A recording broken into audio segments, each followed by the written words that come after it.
Manitas Day ဆိုတဲ့ဂျာတပတိနေ့ကြီးအကြောင်း Manitas Day ဆိုတာဟာခရစ်ယာန်ဘာသာဝင်တို့ရဲ့တန့်ရှင်းတဲ့ရက်သက်တပတ်အတွင်းကြာရောက်တဲ့အရေးကြီးတဲ့နေ့တစ်နေ့ဖြစ်ပါတယ်။ဒီနေ့ရဲ့သမိုင်းအကြောင်းနဲ့ဖြစ်ပေါ်လာပုံကိုတမန်ကျမ်းစာနဲ့အတူအစဉ်အလာများအပေါ်မှာအခြေခံပြီးတော့မှဖော်ပြပေးခြင်းပါတယ်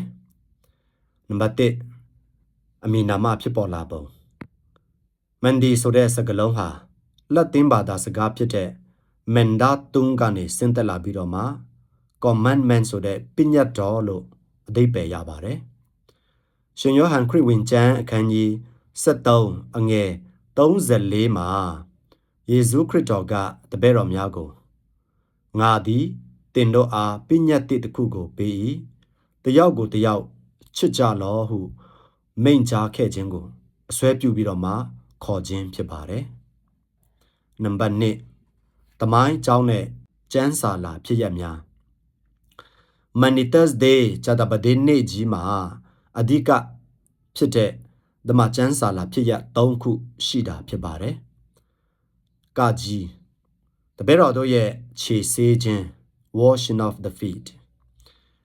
ယေရှုခရစ်တော်ဟာနောက်ဆုံးသောညစာကိုမစားမီမိမိရဲ့တပည့်တော်များရဲ့ခြေထောက်များကိုဆေးကြောပေးခဲ့ပါတယ်။ထိုခေတ်ကခြေဆေးပေးခြင်းဆိုတာဟာကျွန်များသာလှုပ်ဆောင်ရတဲ့အနှိမ်ကျဆုံးသောအလုပ်ဖြစ်ပေမဲ့ခရစ်တော်ကကိုယ်တိုင်လှုပ်ဆောင်ပြခြင်းအားဖြင့်နှိမ်ချခြင်းနဲ့အစေခံခြင်းစံနမူနာကို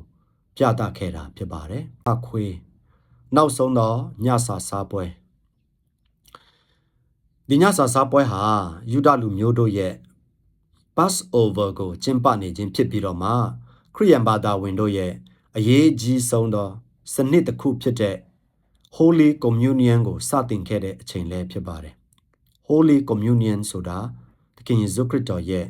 ခန္ဓာကိုယ်အသွေးတော်နဲ့အသားတော်ကိုဖန်ဆင်းခြင်းဖြစ်ပါတယ်။မုံကိုဖဲ့၍ဤဒီမှာတင်တော့ဖို့စွန့်တော်ငါ၏ကိုဖြစ်၏ဟုမိန့်တော်မူသည်။စပြည့်ရည်ကိုပေး၍ဤဒီမှာလူအများတို့၏အပြစ်ကိုလွတ်စေခြင်းကသွန်းတော်ငါ၏အသွေးပရိညင်တစ်၏အသွေးဖြစ်၏ဟုမိန့်တော်မူသည်။ဂငယ်ဂျေစမနေဥယျာဉ်မှာဆွတောင်းခြင်းနဲ့ဖန်ဆီးခံရခြင်းညစာစားပြီးနောက်ယေရှုခရစ်တော်ဟာတမန်တော်များနဲ့အတူဂျေစမနေဥယျာဉ်တို့တွားရောက်ပြီးတော့မှပြင်းထန်စွာဆွတောင်းခဲ့တာဖြစ်ပါတယ်။အဲ့ဒါပြီးတဲ့နောက်မှာတပည့်တော်ယူဒဣစကာရီယိုရဲ့တစ္ဆာဖောက်မှုနဲ့ထိုညမှာပဲဖန်ဆီးခံခဲ့ရတာဖြစ်ပါတယ်။နံပါတ်3အချက်အထိမ်းအမှတ်ပြုသည့်ကျင့်ထုံးအစဉ်လာခြေဆေးခြင်းမင်္ဂလာချို့တင်းတော်များမှာခေါင်းဆောင်များကတင်းသားများရဲ့ခြေကိုဆေးပေးခြင်းနဲ့နှိမ်ချခြင်းကိုဖော်ပြကြပါတယ်။ကိုရောမြဖန်ဆင်းခြင်းယေရှုခရစ်တော်သခင်ရဲ့အသေးခံခြင်းကိုအောက်မေ့ရန်နဲ့မုံနဲ့စပြည့်ရည်ကိုပါဝင်သုံးဆောင်ပင့်ယူကြရန်ဖြစ်ပါတယ်။ပလင်တော်ကိုရှင်းလင်းခြင်းဝပြုရာနေရာရှိတဲ့အလှဆင်ပစ္စည်းများကိုဖယ်ရှားခြင်းဖြင့်ခရစ်တော်ရဲ့အထီးကျန်စွာဖန်ဆီးခံရမှုနဲ့ဒုက္ခဝေဒနာများကိုပုံဖော်နေကြတာဖြစ်ပါတယ်။အားလုံးနောက်ဆုံးအနေနဲ့အချုပ်ဆိုရမယ်ဆိုရင် Manitas Day ဆိုတဲ့ဂျာတပတိနေ့ကြီးဟာမေတ္တာထားရန်ပညတ်တော်ကိုလက်ခံခြင်းအချင်းချင်းအစေခံခြင်းနဲ့ခရစ်တော်သခင်ရဲ့စတေးခံမှုကိုစတင်အောက်မေ့ခြင်းဟူတဲ့